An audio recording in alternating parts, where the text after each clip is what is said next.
Mist curls through the pines, swallowing roads that lead nowhere.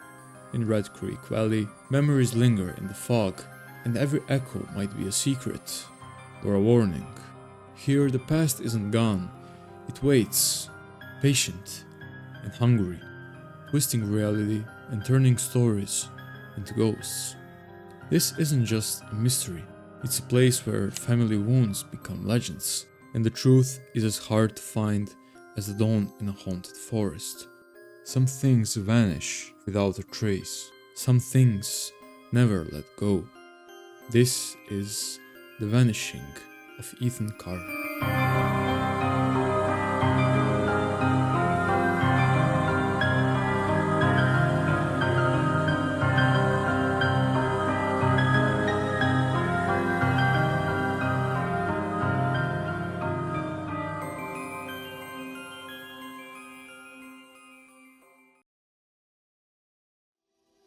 Ethan Carter I didn't know, but he knew who I was.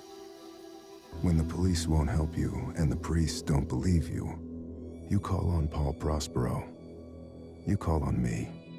If you're a kid like Ethan, you're right, plenty do. Ethan's letter started out just like any other fan mail, but soon there were mentions of things no little boy should know about. There are places that exist that very few people can see. Ethan could have drawn a map. I hadn't entered Red Creek Valley yet, but already I could feel its darkness reaching out for me. Finding Ethan Carter wasn't going to be as easy as knocking on his door. I was too late for that.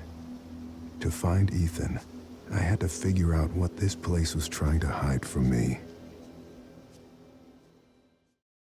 The forest past the tunnel closes in, thick, quiet, and almost suffocating. The detective leaves the tracks, following signs of struggle through brambles and old traps. Each step draws him further from the world he knew. In a shadowed clearing, a single ancient tree stands. Tacked to its trunk is a page in a child's handwriting. Ethan's story of sap. An old man came to the forest every day to drink sap from the trees. To get there, the old man had to step around many dangerous traps. The villagers believed this old man had hidden a jade amulet in the forest, but the old man wanted the villagers to believe this, because then they would search the forest for treasure and not drink his sap. One cool fall night, someone set fire to the forest, and the fire spread to the village. The old man escaped the fire by covering himself in sap. When he returned to the village, he found all the villagers' bones. The old man sat down and cried. Then he found more sap to drink. Ethan, I told you, you can't be here. But Gramp, I wrote something for you. That's real nice. Thank you. Just leave it. I'll read it later. Near the tree, we see empty bowls and remains of a campfire. A newspaper lies, half burned, on the ground. The headline tells about Ed, a man who started a fire by falling asleep with a cigarette. The fire burned down the Vandergriff house and killed his wife. Accident left behind loss and regret that lingered in the valley. After the family's leader died in a mining accident in 1961, their company collapsed.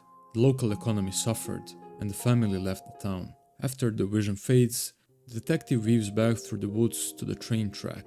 The world feels heavier now, the air saturated with memory and loss. The rails lead to a wooden bridge, creaking, old, spanning the rushing water of Red Creek. Red Creek Valley seemed like a quiet, ordinary place. I've learned two things in my life. No place is truly quiet, and nowhere is really ordinary. Ethan warned me about that. Warned me not to be fooled by what I saw here. He didn't need to worry. I'd worked dozens of cases, hundreds. This would be my last one. A sharp metallic smell hangs in the air. The blood stains the gravel beside an old rail car. Red Creek Valley, silent until now, finally shows the first sign that something is wrong. On the tracks, the evidence stands out. A stone with blood on it.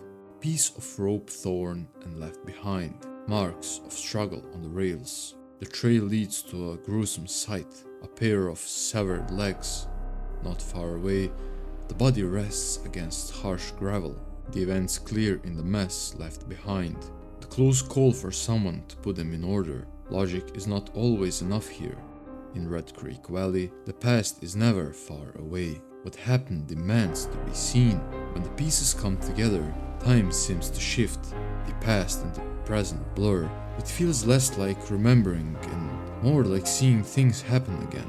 Suddenly Travis, Ethan's brother, is here, alive, struggling, the rail car moving, the horrible sound of impact.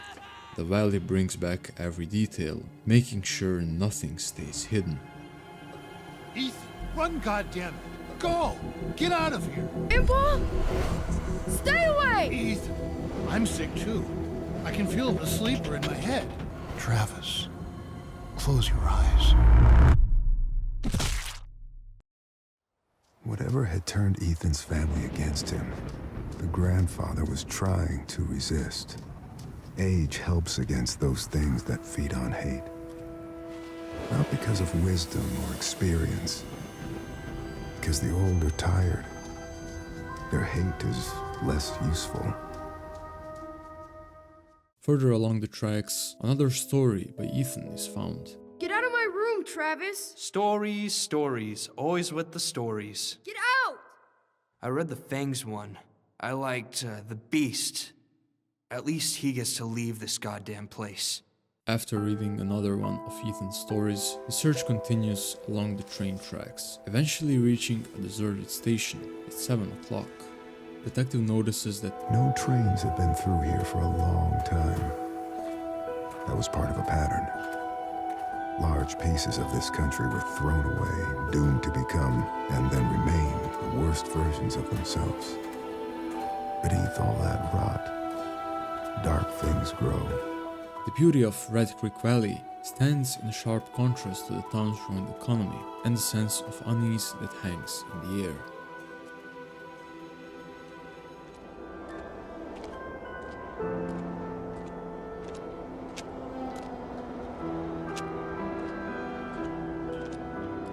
After crossing the bridge, two houses appear ahead. The detective enters the one on the left. In the attic, he finds a table covered with classic books, Mark Twain, Jules Verne, and in the corner, H.P. Lovecraft. But then he finds something interesting. He finds what looks like an alchemy room. Bottles and jars on the table, severed head on display, and papers about human anatomy pinned on the walls. On the table is another one of Ethan's stories, The Magician. A magician once lived inside an old house and made potions that let him see the future. People from the village came to the magician's house and demanded he share his potions with them. "We want to see the future too," they told him, but the magician said no. The people from the village grew angry and burned down the magician's house, but the magician knew this would happen. He already had cast a spell on his potion room. The house burned down, but the room didn't. People from the valley waited, but the magician never came out. Why are you standing there? You spying? No. No, huh? What the hell's wrong with you exactly? Nothing. You need to stop leaving your stupid stories around. They're freaking everyone out. As the illusion fades, the magician's room becomes just an old burned out space, empty barrels scattering across the floor. However, a newspaper on the ground tells a different story. Someone here was running an illegal moonshine operation. It's a reminder that these uncanny tales are always paired with facts about the Carter family, as if each story is connected to the real lives behind the myths. Paul Prospero steps outside and crosses to the other house. As he explores, the walls seem to echo with an old arguments and unresolved pain, the family's history clinging to every room. What did you do? What did you wake up? Nothing. I found a room, I walked into it, that's it. Pop, they're getting worse. They keep talking about this thing, this sleeper. I know. What I don't know is if it's real or not. A narrow trail winds uphill, leading to a lonely church surrounded by crypts and tangled grass. By the nearest crypt, a tree stump and a crow carcasses circle a bucket of red paint, spilled and sticky. a ritual left unfinished. Before entering, the detective studies a red-painted sigil on the crypt's wall, wings splayed across it. Above, a sign reads, Vandergriff.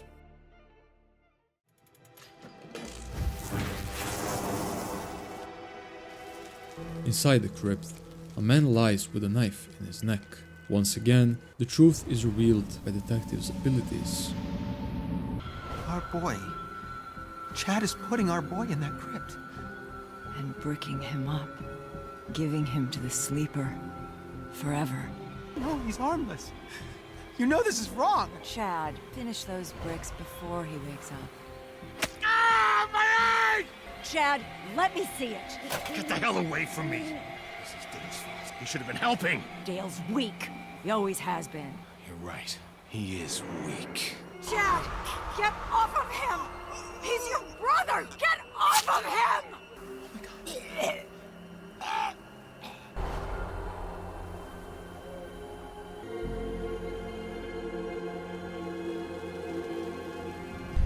It's not right.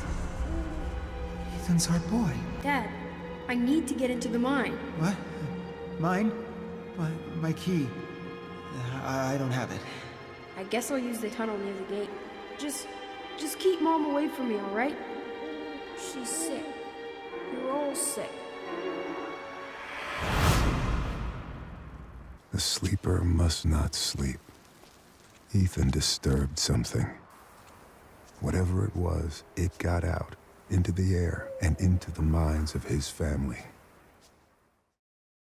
The detective moves on, following a narrow path into dark woods. As the trees press closer and the world grows silent, the witch's voice drifts through the branches. To reach her house, questions must be answered. A tent marked by a horned skull appears in the clearing. On the ground, another of Ethan's stories awaits. The Witch. A beautiful woman sat by a river. A witch approached and told the woman she was to have a child.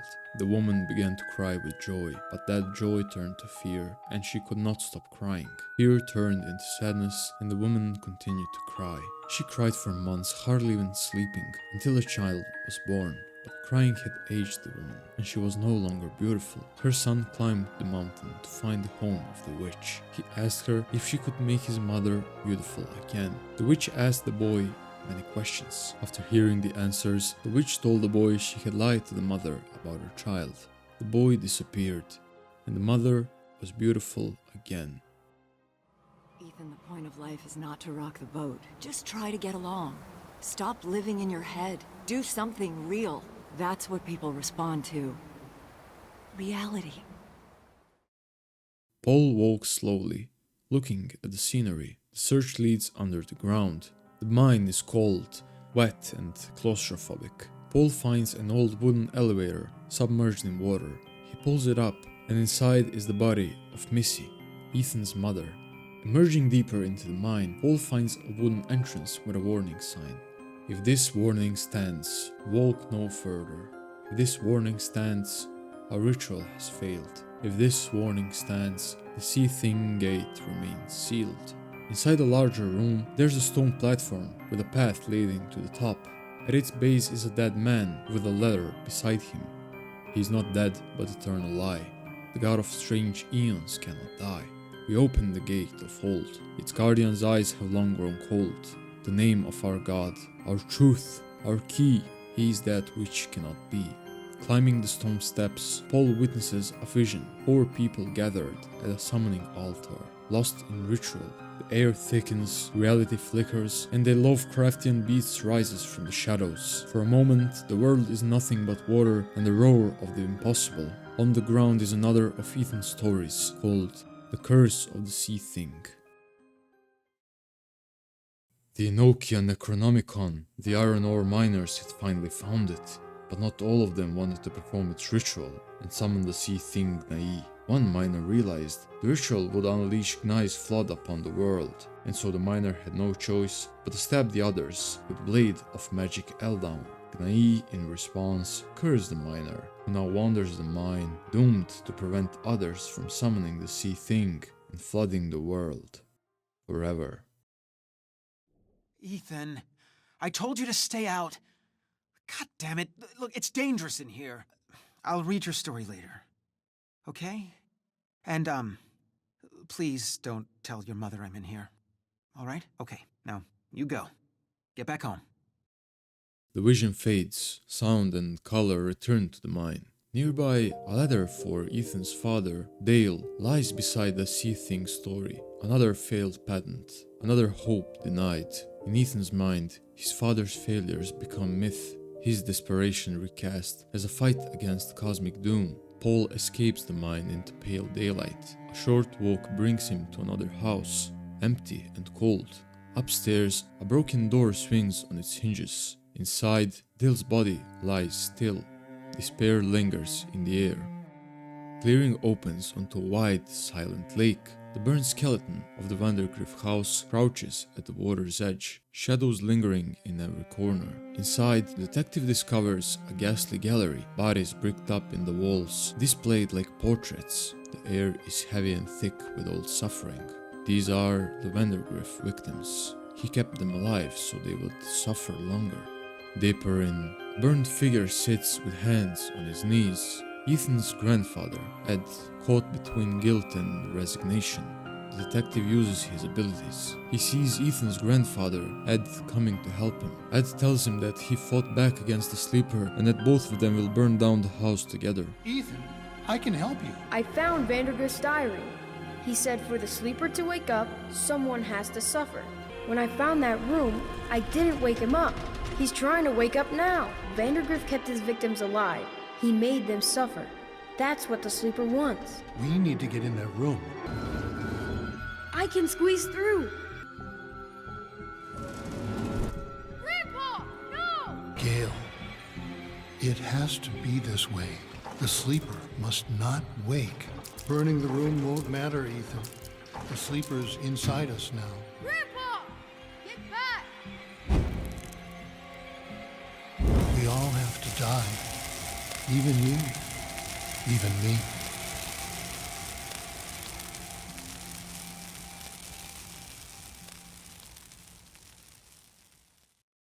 Still seeing into the past, Prospero enters the room where Ethan was trapped and finds him laying there. Ethan was the sleeper. Ethan, wake up. Well, kid, you stopped it. It was horrible, but you stopped it. Paul Prospero? Are you really here? I'm sorry, Ethan. I was late. Too late. You're right. You were too late. The vision finally fades. The room returns to the darkness. Paul stands there, the weight of the truth coming upon him. Here. Again. I knew this story. And it was Ethan's as much as it was mine. And it wasn't finished. Not yet. The story he thought he'd be solving was never a mystery to unravel, but a tragedy to witness. The detective Paul Prospero walks up to the wall and sees a hand-drawn map of the Red Creek Valley. Marked on it are the places where each of Ethan's stories was found. Symbols for the sap tree, the magician, the witch, the sea thing, and more. As the view moves from one to the next, each is crossed out. The stories are closing, one by one. At the bottom corner, a new symbol appears. A detective. Christ, Ethan, you're in here again? You missed dinner. Mom and Dad are pissed. They've been looking all over the place. Get out of here, Travis. Leave me alone. Hey, Ma, he's in here. Honey, be careful with that lamp. Dale, what the hell's wrong with your kid? Painting on walls, writing his stories. I mean, what the fuck? Ethan! For God's sake, you missed dinner! I'm sorry. I've been working on a story all day. How long have I been out The here? Adventures of Paul Prospero, supernatural detective. Where do you get this stuff? Pop, would you get Travis out of here, please? He draws pictures on walls. What the hell is that? Chad, shut up. You got yourself a faggot for a son, Dale. Travis, let's go. Come on. Faggot! Ethan, you're a fucking faggot! Travis, stop it! Shit! Shit! Everyone, go! Get out! Get out! The smoke is toxic! Oh God! What do we do?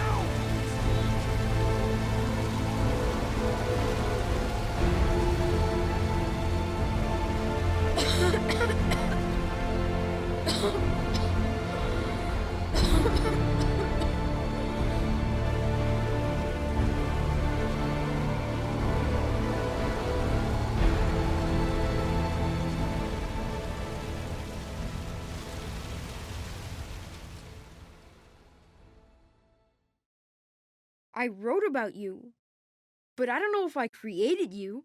You made me real. I can't go yet. I have to finish my story about you. I wrote stories about everyone. I know you did. But my story's done. And it's a fine story. I can let go? You can let go. What happens then? Another story, kid. What else? The truth finally comes into focus. The stories, they weren't just strange events. Each tale, like the ones about the magician, the witch, and the sea thing, was never meant to be taken literally. Each and every story is found next to a clue or an article about the Carter family member, revealing that these stories are allegories for their real-life struggles, flaws, and pain. This is the moment the mask drops and the real meaning of Ethan's world becomes clear. Ethan lays in bed at 7 o'clock, just as we saw at the beginning, on the train station. Smoke filling the room and the house ablaze. Outside, his family tries in vain to fight the fire, grief and helplessness written on every face. The story is over. All of this, a grand, haunted journey, the caves, the sleeper, Detective Paul Prospero was just the last dream of a boy lost to a tragedy. The entire journey took place in just 4 minutes. Final trace of imagination as Ethan lay trapped and dying. Everything Paul Prospero witnessed was a story inside Ethan's mind, a desperate act to make sense of pain, to transform horror into narrative, and to find comfort at the end. This was never just a mystery to solve. It was a portrait of a child using stories to endure the impossible. And now, at 7:04, Ethan finally lets go.